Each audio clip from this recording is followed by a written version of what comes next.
Так.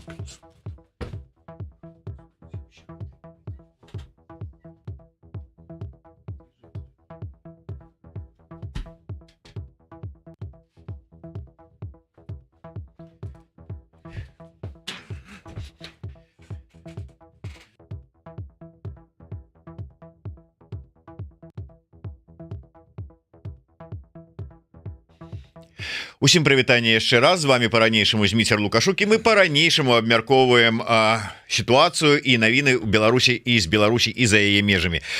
Зноўку з намі са сваёй, як это сказаць, звычайна я кажу штотыднёвай, а калі раз на 2 тыдні, это раз на двухтыднёвай аналітычнай праграмай. Так, кіраўнік, дырэктар агентства еўраатлантычнага супрацоўніцтва, экс-дыпламат, ужо там АПК не будзем узгадываць, досыць ужо прайшло і забылася, ці не забылася, але тым не менш прайшло. Валерый Ковалевскі. Добрый дзень, спадар Валеры. Добрый дзень, спадар Зміцер. Спадар Валер, паколькі мы з вами найперш акцэнтуемся на такой, не просто на міжнароднай павестцы, але можа быць там дзесьці там с ухілам на дыпламатычныя розныя такія аспекты, як это ўсё працуе і гэтак далей. Давайте вось, можа быць, з дыпламаты і пачнем, дакладней, з дыпламатычных скандалаў. Лукашенко ж умелец дыпламатычныя скандалы ствараць. І гэта яго апошняе інтэрв'ю расійскаму прапагандысту не абышлося без таго. Тут ёсць два аспекта. Першы — гэта скандалы, якія праявіліся, дакладней атрымалі зваротную сувязь. У дадзеным выпадку гаворка пра Арменію і пра Казахстан, якія ўсё ж таки, как бы так, у Арменії, у Ереване увогуле посольство Беларусі, амбасада была закіданая бульбай, памідорамі там ці яшчэ там нечым, і выклікалі у Мінску посла Арменії, а у Казахстане наадварот выклікалі амбасадара Беларусі туды на ковер. Як вы ацэньваеце усю гэтую сітуацыю? Ну, ввогуле, Лукашенко, нягледзячы на свой вельмі багаты досвед, здаецца, у палітыцы і ў міжнароднай палітыцы таксама, вельмі часта дазваляе сабе вельмі недыпламатычныя выказванні і такія пікіроўкі з дастаткова блізкімі краінамі і урадамі, з якімі, здавалася б, трэба было б сябраваць. Тут два, конечно, вельмі адрозных кейса. Арменія ўжо давно показала, што яна не задаволеная палітыкай Лукашэнкі. Былі і больш вострыя заявы наконт нелегітымнасці, нежадання урада Арменії прызнаваць Лукашэнку і нават з'яўляцца ў Менску да таго моманту, пакуль ён не сыдзе. То бок тут я б разглядаў больш як такая ўжо паслядоўная досыць траекторыя па пагаршэнні адносінаў па аддаленні Еревана і Мінска адзін ад аднаго. Калі казаць пра Казахстан, то мне здаецца, Лукашенко ўжо не ў першы раз заходзіць на вельмі небяспечную тэрыторыю, спрабуе кідаць выклік новым уладам Казахстана, бо Казахстан все ж таки усе гэтыя дзесяцігоддзі з моманту атрымання незалежнасці праводзіў незалежную, вывераную і такую досыць эфектыўную знешнюю палітыку. Мы бачым, што ў Казахстана добрыя адносіны са Злучанымі Штатамі, з Заходняй Еўропай, з Кітаем таксама і з Расіяй. То бок вельмі прагматычная, вывераная, збалансаваная палітыка, якая дазваляе Казахстану атрымліваць вельмі шмат. Нягледзячы на тое, што сам па сабе рэжым аўтарытарны і ёсць значныя праблемы з дэмакратычнымі інстытутамі, з правамі чалавека. Тым не менш, Казахстан адчувае сябе вельмі ўпэўнена і эканамічна, і палітычна, і дзякуючы менавіта таму, што ёсць добрыя сябры, добрыя саюзнікі, з якімі можна вырашаць розныя праблемы.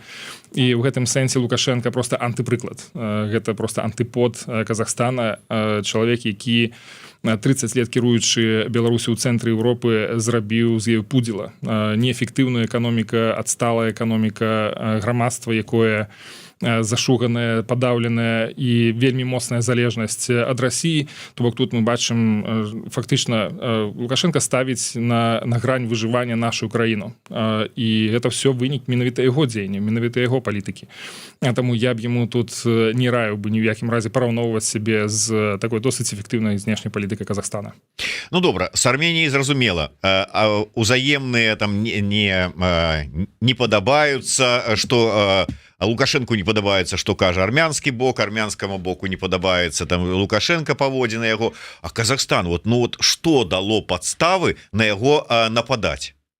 Ну, я думаю, той факт, что Лукашенко пачынае ставіць пад сумнеў лаяльнасць Казахстана, што нібыта Казахстан не до конца адпрацоўвае свае саюзніцкія абавязательствы перад Расіяй ці перад іншымі краінамі, якія умоўна ўходзяць вось у гэтую сетку постсавецкую. Казахстану это не падабаецца, ему просто не падабаецца, што нейкі там... Чакайце, Лукашенко, кіраўнік умоўна там Беларусі, абвінавачвае Казахстан, што той не выконвае свае абязальніцтвы перад Расіяй. То есть то, что не можа сказаць Путин, тое как бы выгаварвае Лукашенко. Тут, мабыць, гаворыцца пра АДКБ, што ўсё ж такі это калектыўны орган, і дзе інтарэсы і, скажем, праблемы, якія кранаюць адну краіну, могуць закранаць іншыя краіны. І тут я думаю, што Лукашенко турбуецца за тое, што насамрэч ён са сваімі праблемамі ён застаецца адзін на адзін. Гэта і тычыцца і Украіны, это тычыцца, конечно, таксама і санкцыйнага ціску, і ўвогуле яго спробу мабілізаваць нейкім чынам на краіны былога Савецкага Саюза на тое, каб яны дапамагалі яму адстойваць свае інтарэсы перад міжнароднай супольнасцю. Добра, патлумачце мне як дыпламат. Ну вот, да прыкладу, выклікалі у МЗС Казахстана, прычым, я так разумею, сам міністр замежных спраў Казахстана прысутнічаў, які выказаў незадаволенасць амбасадару Беларусі у Казахстане. Там Арменію не будзем кранаць, але вот возьмем канкрэтны гэты кейс. І што?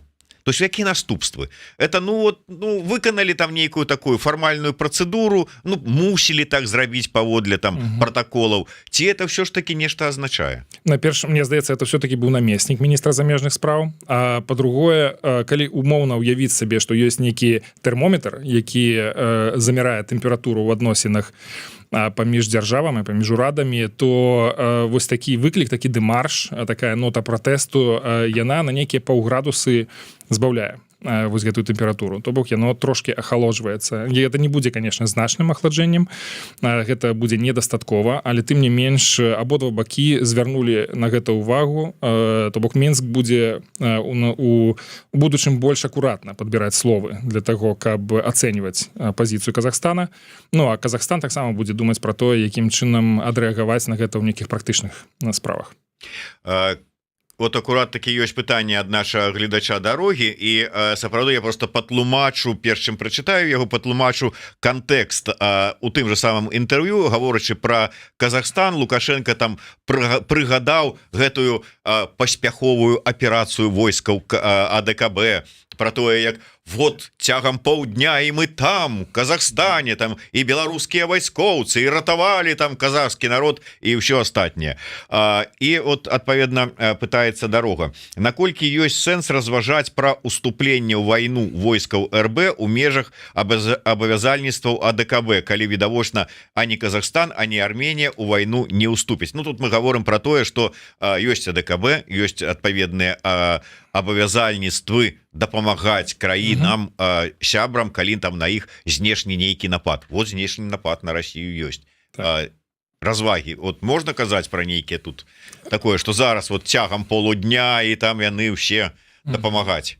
Ну, найперш, я вярнуся 22 год, у студзень, калі была эта інтэрвенцыя ў Казахстан, якая была бяскроўная, якая была досыць паспяховая і добра арганізаваная і праведзеная. Это правда так. Хаця яна была вельмі незвычайнай і нечаканай для многіх, менавіта не расійская аперацыя, а аперацыя АДКБ. Але гэта быў таксама нейкі парасон легітымнасці для гэтага ўварвання. І тут я думаю, што ўсе і казахі, і ўсе астатнія хацелі пра гэта забыць, як бы сцерці з памяці з гэты момант, каб гэта не станавілася нейкім прэцэдэнтам таго, як АДКБ пад кіраўніцтвам Расіі пачынае выкарыстоўваць эту арганізацыю для ўмяшальніцтва ва ўнутраныя справы. А калі казаць пра ўдзел ці не ўдзел удзельнікаў АДКБ у тым, каб дапамагчы Расіі, напрыклад, у Курску, то найперш гэта будзе залежаць ад запыта з боку Масквы да удзельнікаў АДКБ за дапамогай. І да гэтага часу гэта не адбылося. Я маю сумнеў, што гэта можа адбыцца, бо палітычна для Пуціна гэта будзе выглядаць вельмі кепска, што адна з самых моцных армій свету не можа абараніць сваю тэрыторыю, і ім для гэтага трэба звяртацца да значна меншых, значна з меншым досведам узброеных сілаў іншых краін, які ўваходзяць у ОДКБ. Гэта будзе кідаць моцны цень на Пуціна, і можа палітычна яму шмат каштаваць. Давайте трошку у гэтым жа ключы, але на іншы накірунак, на захад павернемся, бо ў тым же самым інтэрв'ю, як мы уже сказали, Лукашенко таксама нагаварыў усяго на Украіну. Ну ладно, Украіна это асобны кейс, на Польшчу, на Літву, на ўвесь захад, кажуць, што там гэтае жвер'ё з НАТО, там з захада і гэтак далей. Вот мы маем кейс Арменіі і Казахстана. Чаму захад ніяк не рэагуе? Менавіта на гэта інтэрв'ю? Да, вот на гэтыя яго закіды. Ну, я думаю, што просто это ўспрыняцце Лукашэнкі як такога не вельмі ментальна здаровага чалавека, які не з'яўляецца легітымным, які з'яўляецца абсолютна падпарадкаваным інтарэсам Крамля. То бок, калі гэта і будуць аналізаваць і ацэньваць, то менавіта у тым ключы, якія інтарэсы ў Крамля ёсць. Лукашенка больш разглядаюць як рупар Крамля у такіх сітуацыях, і яны звяртаюць увагу на то, якія інтарэсы тут прамаўляе Лукашенко ад імя Пуціна. Я не думаю, што гэта сур'ёзная размова, якая будзе заслугоўваць увагі з боку заходніх палітыкаў. Ну так, гэта я прыгадываю, як я пытаўся у украінскіх палітыкаў, чаму яны там на чарговы закід Лукашэнкі ў бок Украіны ніяк не рэагуюць, на што мне сказалі, а на што нам кожны раз на розныя вар'яцтвы і трызненні гэтага клоуна рэагаваць? То есть тут такі ж самы падыход? Я думаю, што так. І насамрэч, калі адкінуць увесь гэты шум, гэтае мнагаслоўе, то па сутнасці застаецца вельмі нешмат ад таго, што сказаў Лукашенко, якім чынам ён бачыць сітуацыю, ці што ён здольны зрабіць. Тут пытанне таксама суб'ектнасці і суверэнітэту. А што ты можаш зрабіць для таго, каб паўплываць на тую ці іншую сітуацыю? Тут мы чуем заклікі, мы чуем шмат ацэнак, мы чуем праклёны нейкія, там такія зняважлівыя ацэнкі на адрас людзей ці дзяржаў ці лідараў. А пра твае ўласныя дзеянні што ты можаш сказаць? Ну вось там ты ці то перакінуў гэтыя войскі на мяжу з Украінай, ці не перакінуў, ніхто толкам разабрацца яшчэ не можа, наколькі гэта адпавядае рэчаіснасці. То бок у пэўным сэнсе гэта такое размова іпсо, але з вуснаў не якіх-небудзь супрацоўнікаў спецслужб, а з вуснаў кіраўніка дзяржавы нібыта. Ну і гэта выглядае проста недарэчна. Што вы як дыпламат, я ж думаю, што хочуць не хочуць, але дыпламаты мусяць адсочваць і праслухоўваць такія інтэрв'ю такого кшталту, такого ўзроўню. Вот вы як дыпламат слухали гэта ўсё, ну уключаўшы ў сабе, можа быць, вот это аналіз такі. Што б вы выдзелілі у гэтым вот прамове гэтай? Зноў жа, гэта такая бессістэмнасць, хаатычнасць, гэта адсутнасць нейкіх падказак пра тое, на што насамрэч здольны, якія крокі здольны Лукашенко без таго, каб гэта не ўзгаднялася з Масквой, ці каб гэта нейкім чынам выцягвала Беларусь з той пасткі, в якой яна апынулася. Я кажу менавіта пра такі ўзмоцнены кантроль Расіі над нашай краінай. У гэтым сэнсе я бачу, што ніякіх істотных зменаў не адбываецца. Нема таксама і такіх выразных сігналаў пра то, якім чынам Лукашенко падыдзе да выбараў 25-го года. То бок это таксама тэма, я думаю, для яго вельмі складаная і адчувальная, і свае карты ён будзе трымаць пры сабе. Вот зацапіўся за вашыя словы наконт ментальнага стану Лукашэнкі наш глядач пад нікам Белы Бусел. Шкада, конечно, што не чорны лебедь, но але ўсё ж таки, калі спадар Валер лічыць, што Лука хворы і не варта яго слухаць, як ён лічыць, ці прызнае захад выбары 25-го года і ці не легітымізуе нелегітымнага? Ну я не кажу, што ён хворы псіхічна, я кажу про тое, што ментальны яго стан на сённяшні дзень і даўно ўжо ён абумоўлены адной мэтай у жыцці. Гэта захаванне улады. І праз гэтую прызму ён разглядае усе падзеі і ўнутры краіны і па-за яе межамі, і так ён і прымае рашэнне. То бок у гэтым сэнсе Лукашенко вельмі прадказальны. Калі ж казаць пра выбары 25-го года, то яны абавязкова адбудуцца яны найхутчэй недэмакратычна, не свабодна. Не варта чакаць таго, што гэта будуць стандарты нормы дэмакратычных выбараў, ці у гэтым працэсе паўдзельнічаюць апаненты Лукашэнкі. На сённяшні дзень такіх прыкметаў няма.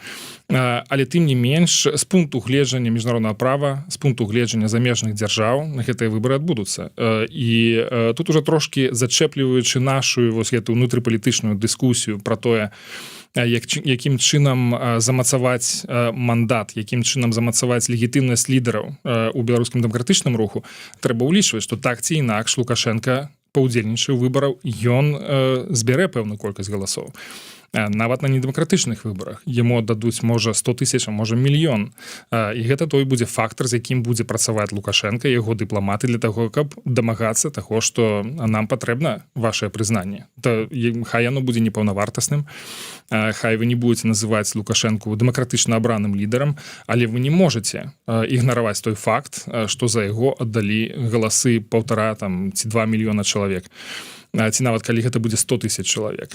Таму пытанне да многіх з нас у дэмакратычным руху ў Беларусі, якім чынам вось гэтую сітуацыю адпрацоўваць з нашымі міжнароднымі партнёрамі, як мы самыя будзем гэта абмяркоўваць, як мы будзем рыхтавацца да гэтага працэсу, таму што на гэтыя карты, на гэтыя аргументы трэба мець свае моцныя карты і моцныя контраргументы. Пакуль іх я не бачу. Давайте мы тут вернемся яшчэ да гэтай сітуацыі, але ўжо пакуль далёка не адышлі, узгадаўшы Украіну, увогуле курская аперацыя, на ваш погляд, як яна ўплывае на беларускую сітуацыю, на Беларусь? І вяртаючыся да гэта інтэрв'ю, ён же ж там таксама закранаў гэтую тэму. Вот калі вы слухали яго каментары з нагоды курскай аперацыі, якія ўражанні былі? То есть вот адчувалася там, што нешта, як яны на яго ўплываюць? Ну вот вяртаючыся да тэму белага бусла, чорнага лебедзя, тут я думаю, што якраз такая сітуацыя, якая вымалёўваецца як такі патэнцыйны чорны лебедзь для Лукашэнкі, складаная сітуацыя, дзе ён безумоўна адчувае, што Пуцін зноў дэманструе сваю няздольнасць вырашаць эфектыўна і хутка падобныя крызісы. Мы гэта бачылі год таму, калі Прыгожин ішоў маршам на Маскву. Мы бачым гэта сёння, калі Пуцін не здольны эфектыўна адрэагаваць на гэтую крызісную сітуацыю. Упершыню ад Другой сусветнай вайны на тэрыторыю Расіі ўвайшлі замежныя войскі, адказу няма. Няма ні нармальнай рэакцыі, няма ні эфектыўнага адказу для таго, каб вырашыць гэтую праблему. І тут Пуцін, конечно, даруйце, Лукашенко можа праецыраваць гэтую сітуацыю на сябе таксама. А што калі? Ці магу я разлічваць на Пуціна, бо мы разумеем, што ад 20-го года Лукашенко трымаецца ва ўладзе менавіта дзякуючы штыкам і грашам з Крамля. І сёння гэтая сітуацыя выглядае для яго так даволі невыразна. Няма вызначанасці у тым, ці Пуцін здольны вырашаць такія крызісы. А такія крызісы могуць з'яўляцца і ў іншых месцах. І фактычна будзе сітуацыя, калі Пуцін не здольны вырашаць такія праблемы хутка і эфектыўна, і гэта таксама закранае інтарэсы Лукашэнкі. Так, першым мы перайдзем далей да нашых тэмаў абмеркавання. Я хочу ўсім параіць подпісацца на телеграм-канал агентства еўраатлантычнага супрацоўніцтва. Дарэчы, нешта падчас мінулага нашага з вами эфира агентство вельмі актыўна каментавала там у чаціку, адказвала на пытанні, а сёння я пакуль што ніякай актыўнасці з гэтага боку не бачу. Так што глядзіце, хлопцы, трэба как-то больше актыўна падтрымліваць шефа. Ну і безумоўна, не забывайте подписываться на YouTube канал Еврорадио. Спадар Валер, давайте звернемся да тэмы палітвязняў, але пакуль што праз прызму захада. Пакуль толькі вось так, ці бачыцца вам магчымасць, што гэтыя крокі рэжыма вызвалення палітвязняў гэта спроба даць сігнал захаду, што мы гатовы там да нейкіх перамоваў. Ну то есть і што далей, захад як адрэагуе? Ну, найперш я вярнуся да пазіцыі пра тое, што для Лукашэнкі самае галоўнае гэта утрыманне ўлады. І ён будзе імкнуцца захоўваць уладу, пакуль ён можа стаяць на сваіх нагах ці дыхаць. Набліжаецца 25 год, ёсць значныя сумневы датычна не толькі легітымнасці Лукашэнкі, але яго суб'ектнасці. І гэтая тэма, якая разганяецца досыць даўно, і гэта тая аб'ектыўная рэальнасць, якая існуе на міжнароднай арэне. Лукашэнку не ўспрымаюць як суб'екта, яго не ўспрымаюць як самастойнага палітыка. Беларусь праз гэтае ўспрыняцце Лукашэнка таксама разглядаюць як сатэліта Расіі, як такую напалову правінцыю Расіі. Лукашэнка это разумее, яму трэба неяк вырашаць пытанне са сваёй суб'ектнасцю.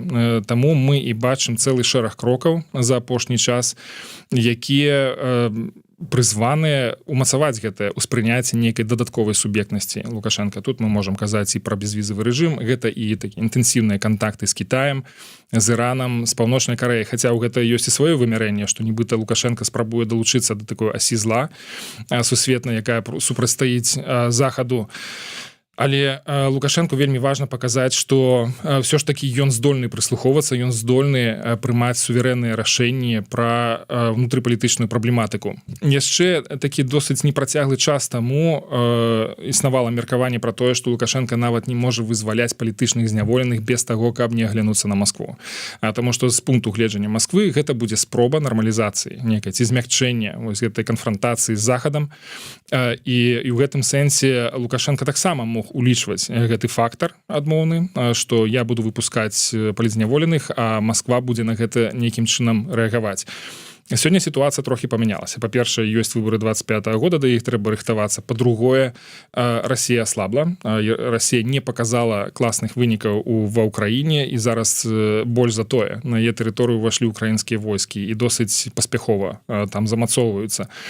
Я вас тут звярнуў бы ўвагу на той загад, які падпісаў Лукашэнка пра вызваленне 30 чалавек, што ён прыпаў на дату 16 жніўня, калі 4 гады таму ў Беларусі прайшоў найбуйнейшы марш супраць фальсіфікацый. Гэта цікавае супадзенне. Тут можна думаць, можна спрабаваць інтэрпрэтаваць, якія ў гэта ёсць падводныя цячэнні, ці які месседж Лукашэнка спрабаваў паслаць усім на свеце, але тым не менш гэта здарылася. Более таго, ўсё ж такі адсылка ішла менавіта на тых людзей, якія цяжка хворыя ці сталага ўзросту. Вызвалялі менавіта іх. Мы да канца яшчэ не ведаем. Гэты спіс людзей і спіс імёнаў. Але тут ёсць таксама і сувязь з гуманітарным спісам, складзеным праваабаронцамі, які досыць актыўна прасоўваўся менавіта як першы крок па тым, каб вызваляць палітычных зняволеных, бо сапраўды тут ёсць усе гуманітарныя падставы для таго, каб гэтых людзей не трымаць у турме ўвогуле. Таму, на мой погляд, Лукашэнка працягне гэтыя крокі. Яны ў маштабах тысяч чалавек, якія знаходзяцца ў палітычных, як палітычна зняволеных турмах, ці працягу рэпрэсій. Канешне, яны могуць разглядацца як вельмі дробныя, яны не мяняюць кантэксту, але яны дазваляюць тым людзям, якія былі палітычнымі зняволенымі, выйсці на свабоду. Канешне, у пэўным сэнсе, як мне здаецца, Лукашэнка хацеў бы рэалізаваць ідэю таго, каб зрабіць з Беларусі другі Азербайджан, дзе таксама вельмі жорсткі рэжым, вельмі моцная дыктатура.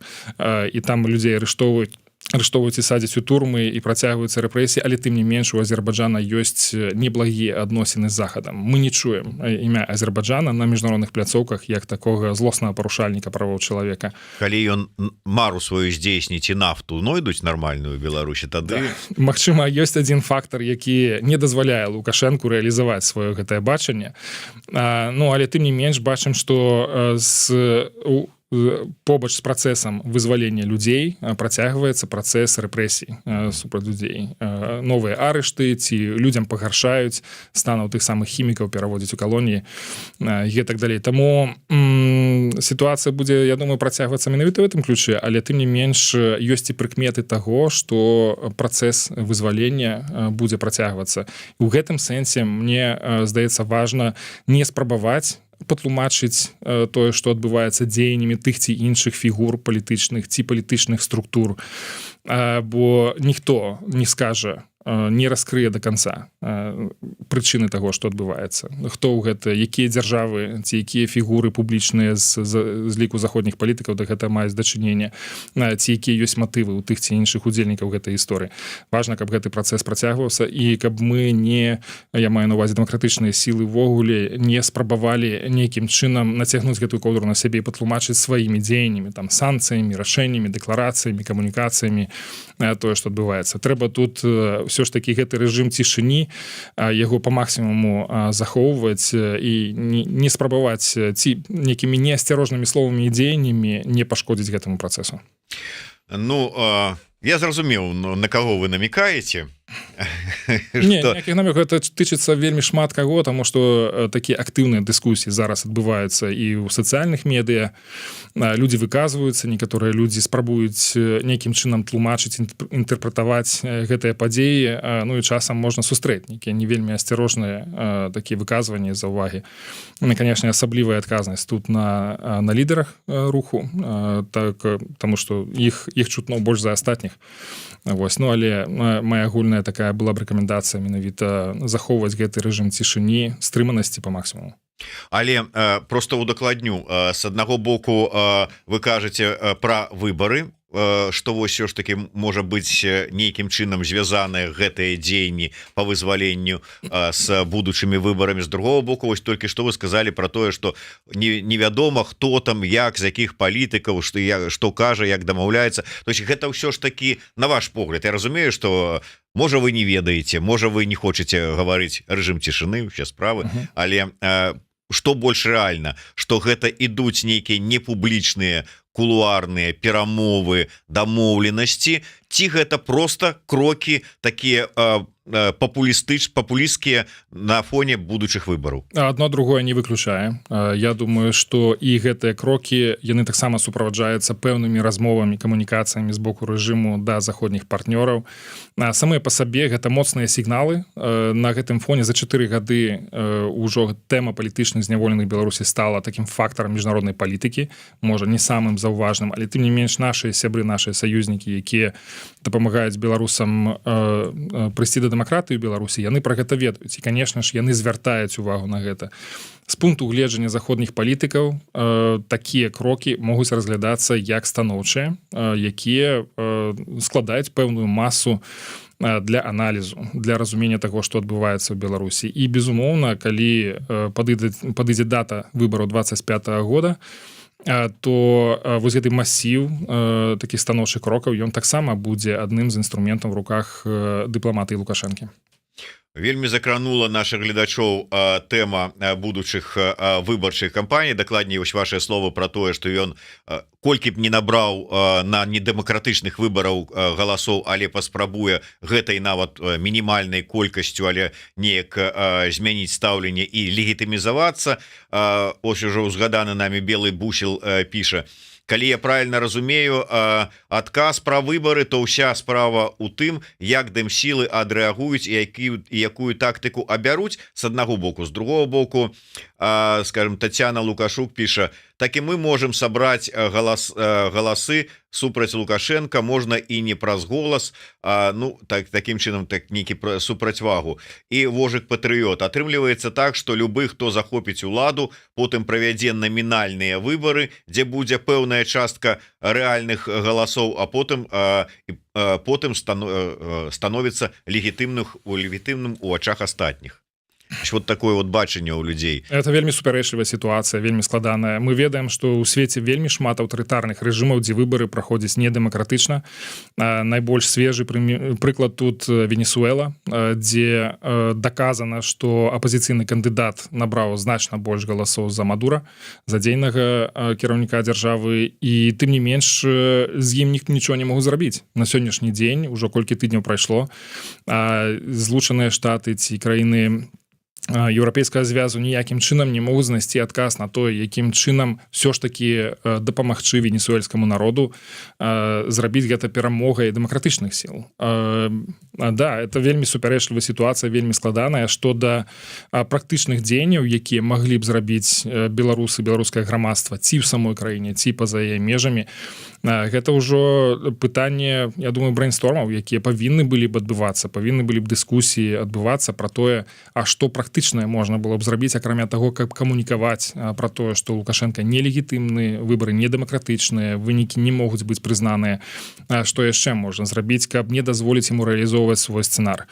Таму та ідэя, якая вось была тут таксама агучаная, я думаю, што яна заслугоўвае сваёй увагі. Вот Дарога таксама піша: некаторыя кажуць, што дэмакратычныя сілы практычна ані на што ў Беларусі не ўплываюць. Ці ёсць тады сэнс канцэнтраваць сілы на спробах паўплываць на сітуацыю, а не на спробах паўплываць на сітуацыю ўнутры, а на рыхтаванне падрыхтоўкі да вакна магчымасцяў? Я думаю, што вось гэты пастулат, ён таксама, што дэмакратычныя сілы ні на што не ўплываюць, ён таксама не зусім справядлівы і не зусім дакладны. Тут пытанне і ў тым, што такі ўплыў все ж такі прысутнічае, ён можа зніжаецца, але тым не менш ён ёсць. І другое ўжо пытанне, а што можна было б зрабіць для того, каб узмацніць гэты ўплыў на сітуацыю. І ў гэтым сэнсе я все ж таки вяртаюся да сваёй такой установкі пра тое, што яна не з'яўляецца унікальнай, яна досыць універсальная. То, што перамены ў Беларусі адбудуцца толькі рукамі саміх беларусаў і ў самой Беларусі.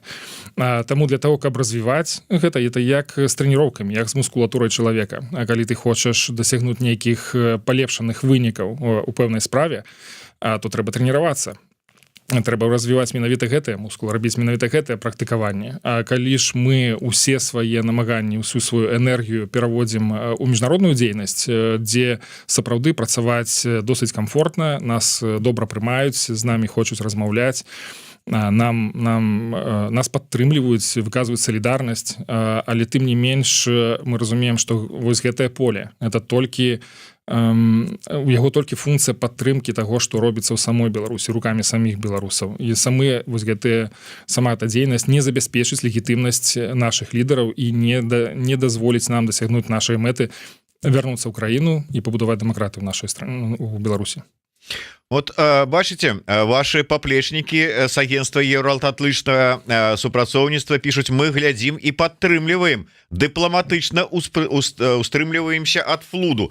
Так, я разумею, что вы дыпламатычна можете там устрымлівацца, дыпламатычна глядзець, але вы павінны яшчэ глядзець на ўсё это з пункту гледжання прасоўвання контенту. Ваши каментары, адказы на пытанні, яны дазваляюць больш прасунуць що ж таки па этих алгарытмах Ютуба нашу праграму шырэйшай колькасці людзей. Так что не стрымлівайце сябе, дыпламатычныя вы наши пытанне. А тым больш, что як толькі яны написали, пошли вельмі шмат цікавых пытанняў да вас. У мяне таксама ёсць, так что нават не ведаю, не хочу пакрыўдзіць наших гледачоў.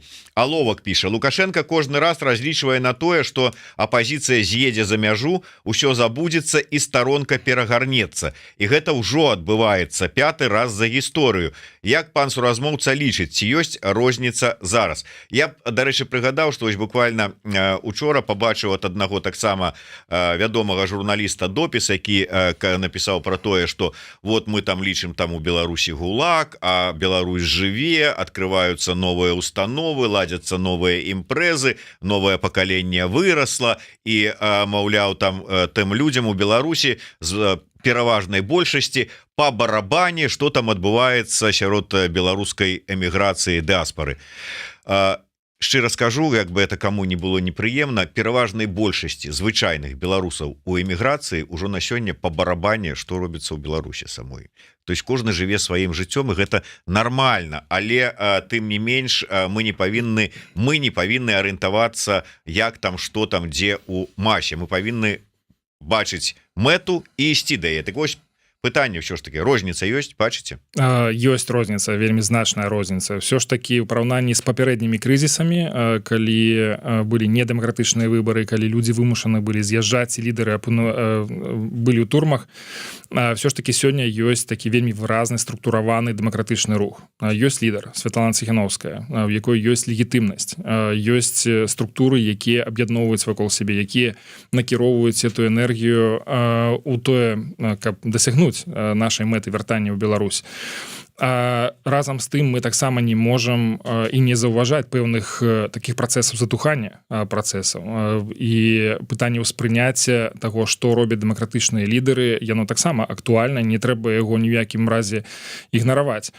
І сапраўды і ў Беларусі ёсць свае працэсы, хаця я абсолютно упэўнены ў тым, што вельмі многія людзі, які ўдзельнічалі ў пратэстах, якія глядзелі з надзеяй на гэтыя падзеі, у 2020 годзе яны захоўваюць гэтую надзею, яны спадзяюцца на тое, што дэмакратычныя перамены адбудуцца. Якім чынам, гэта ўжо іншая справа.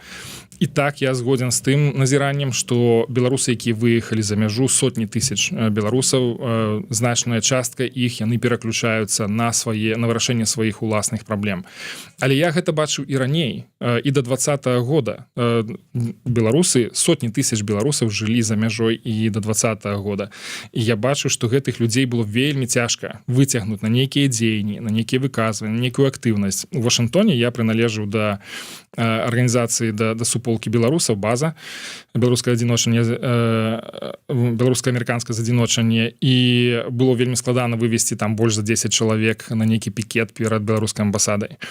Але 2020 год таксама паказаў, менавіта этап кампаніі перадвыбарчай паказаў, што беларусы вельмі добра рэагуюць на сапраўдныя дзеянні, на сапраўдных лідараў, на нейкія новыя ідэі і на новую надзею. Мы гэта бачылі не толькі ў Злучаных Штатах, па ўсёй Еўропе, у Аўстраліі, у паўночнай Амерыцы, ці там, дзе былі беларусы, яны вельмі жыва рэагавалі на гэта. То бок тут пытанне пра тое, ці здольныя на сённяшні дзень лідары сфармуляваць меседжы, мабілізаваць людзей на нейкія канкрэтныя дзеянні. У 2020 годзе гэта было магчыма.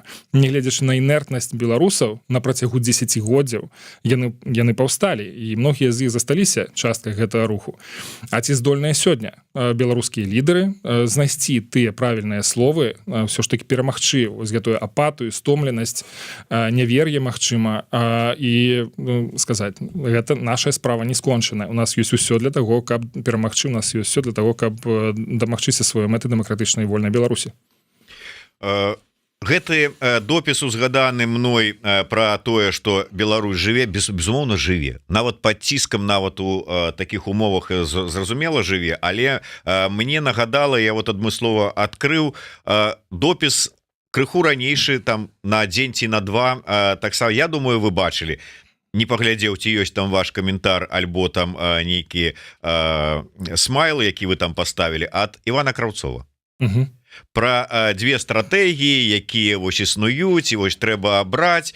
Ну, безумоўна, там першая стратэгія на эскалацыю, якая вымагае давядзення сітуацыі ў Беларусі да максімальнай напружанасці эканамічнага калапса, ну і гэтак далей. Вот, але другая стратэгія на дээскалацыю, у прынцыпе, як я зразумеў, за якую топіць Краўцоў і шэраг іншых таксама прадстаўнікоў дэмакратычных сілаў.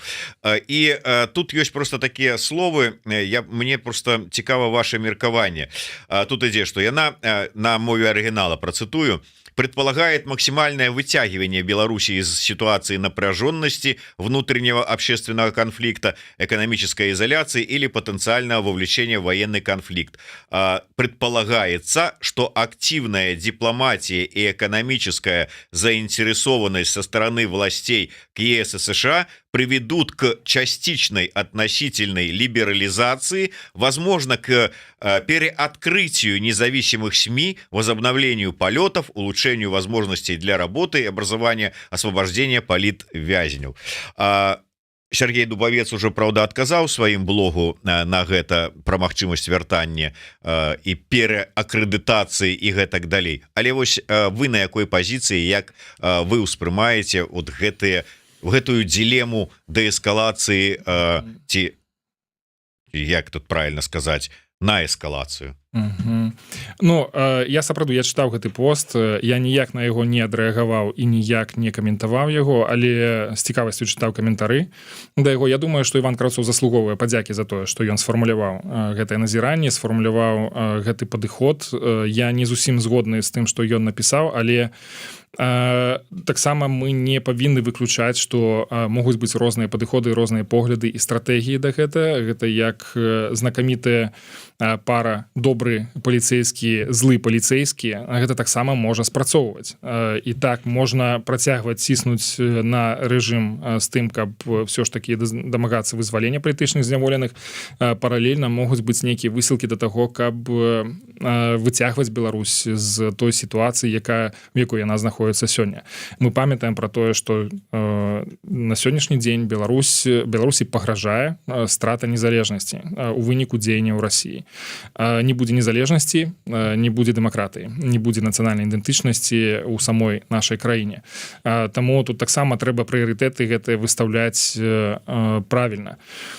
Што тычыцца дзеянняў па таму, каб выцягваць Беларусь, калі мы гаворым пра тое, што не павінна быць жалезнай заслоны на заходняй мяжы Беларусі, мы кажам менавіта пра гэтае, каб Беларусь не была часткай рускага міру. Калі мы кажам пра тое, што Беларусь трэба выцягваць з вайны супраць Украіны, рабіць усё гэта любымі высілкамі, мы таксама кажам пра тое, што трэба выратоўваць Беларусь, уцягваць і ў агульнапалітычныя і эканамічныя працэсы.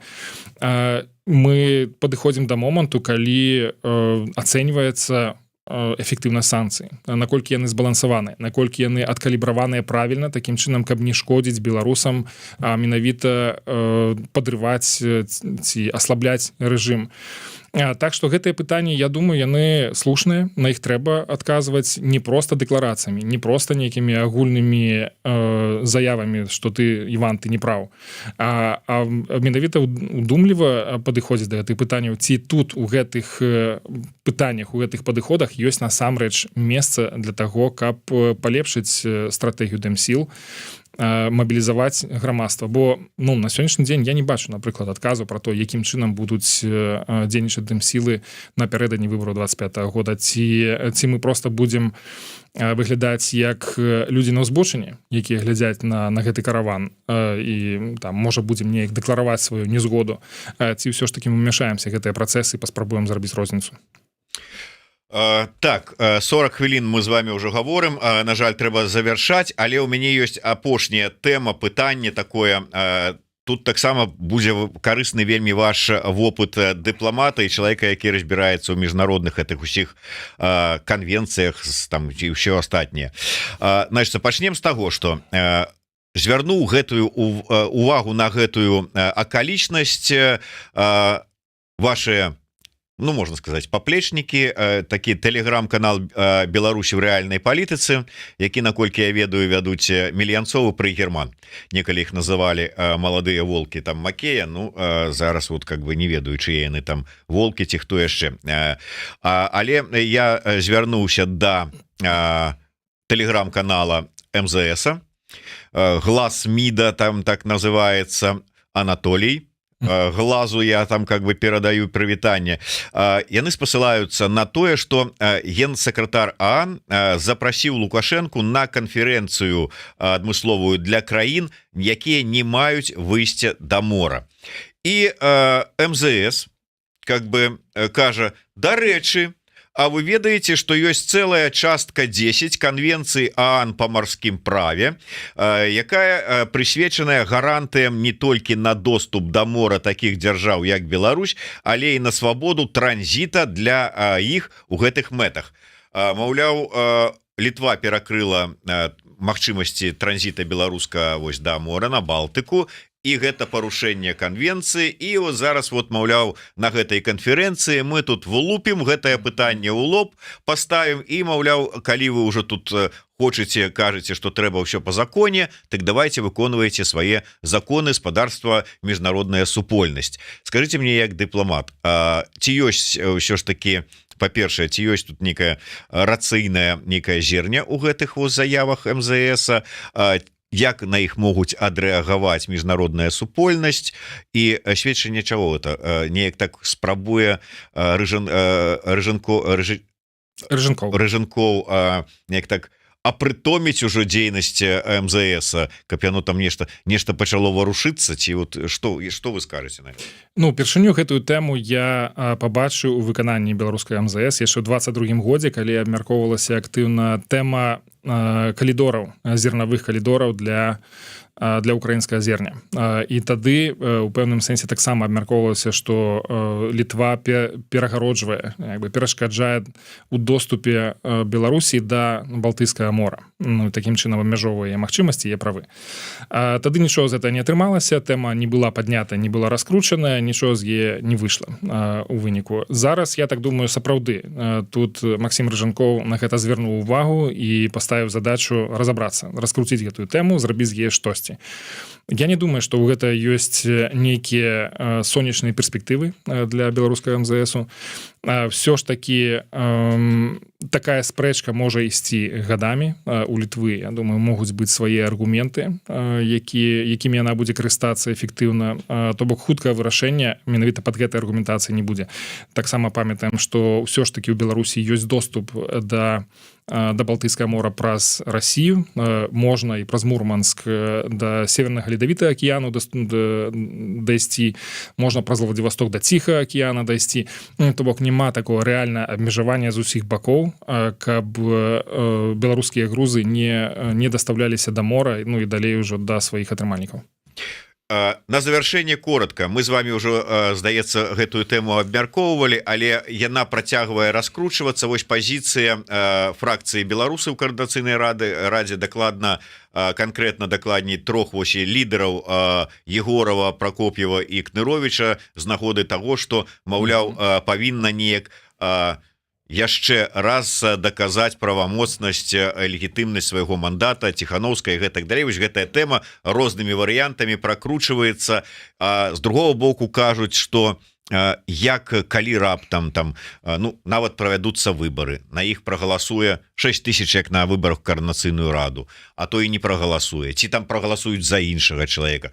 Як міжнародная супольнасць, як вось вашыя калегі дыпламаты успрымуць усё гэта? Ну, насамрэч такой некай кансалідаванай пазіцыі па гэтым пытанні няма, але ёсць і рознае меркаванне. То бок не трэба рабіць выгляд, што гэтая тэма не абмяркоўваецца ці яна не ўздымаецца на міжнародным узроўні. Мне здаецца, што тэма яна створаная фактычна штучна, але не Егоравым і не Прокоп'евым і нават не Кныровічам. Яна створаная стваральнікамі гэтага пратакола, што яны фактычна выкарысталі вельмі тэхнічны дакумент для таго, каб туды падсяліць вельмі палітычную пазіцыю. І якая мае значэнне фактычна для ўсяго дэмакратычнага руху і для тых людзей, якія галасавалі для Святланы Ціхановскай без таго, каб паслухаць іх меркаванне. Што, як і павінна гэта выглядаць. Я нагадаю, я працаваў над гэтым пратаколам яшчэ год таму. Я працаваў над гэтым пратаколам, я бачыў яго яшчэ ў чэрвені, да таго моманту, пакуль я не сышоў з кабінета. Там не было такой пазіцыі. Яна там з'явілася ў апошні момант. І таму я магу проста тут здагадацца, што людзі, якія над гэтым пратаколам працавалі, яны таксама не ведалі пра тое, што гэтая пазіцыя была ўключаная туды ў апошні момант. І такім чынам стварылася вось гэта такая вельмі недарэчная кепская сітуацыя. Але зноў жа я тут думаю, што сама сітуацыя і гэтыя такія малапрыемныя дэбаты на гэтую тэму, гэта рукатворная рэч. Яна не павінна была здарыцца. З майго пункту гледжання правільна было б, каб да Святланы Ціхановскай прыйшлі і дэмакратычныя супольнасці, палітычныя структуры з прапановай працягнуць гэту дзейнасць. на вось гэтай вельмі складанай, вельмі адказнай пасадзе нацыянальнага лідара ці прэзідэнта электа. Это таксама пытанне фармулёвак, таксама трэба прыйсці ўсё ж таки да некае разуменне, як правільна называць Святлану Ціхановскую у той ролі, у якой яна знаходіцца зараз. Але гэта можа быць супольным рашэннем, каб яно не там, як памятаеце, магчыма, у гэтым артыкуле New York Times, дзе яе назвалі там самаабвешчанай прэзідэнтам электам Беларусі ці нацыянальным лідарам. Ну, такое пытанне сапраўды, ну, як з'яўляюцца такія назвы, адкуль яны сыходзяць, бо ну, это не прапісана ў заканадаўстве, гэта не нейкая там міжнародная практыка.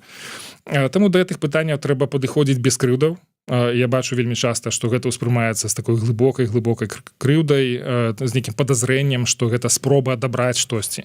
Не, гэта спроба ўпарадкаваць, каб гэта было прымальным для ўсіх. Калі мы гаворым пра дэмакратычны працэс, то у яго ёсць адпаведныя прыкметы, калі мы размаўляем адзін з адным і не толькі выслухваем, а мы ўлічваем тыя ці іншыя меркаванні. Мне здаецца, што гэта пакуль не хапае. Дякую вялікі. Ну што ж, яшчэ раз нагадываю про пожаданасць, скажем так, подписаться на телеграм-канал агентства Еўраатлантычнае супрацоўніцтва. Бачыце, яшчэ не адклалася ў памяці. Вы не адзін такі. Вы яшчэ самі так не запомнілі. Тым не менш, подписывайтесь на телеграм-канал агентства и не забывайте подписываться на YouTube-канал Еврорада, натискайте на звоночек, каб не пропустить нашу сустрэчу праз 2 тыдні. Дякую вялікі. Валерый Ковалевский, Зміцер Лукашук. Жыве Беларусь. Жыве.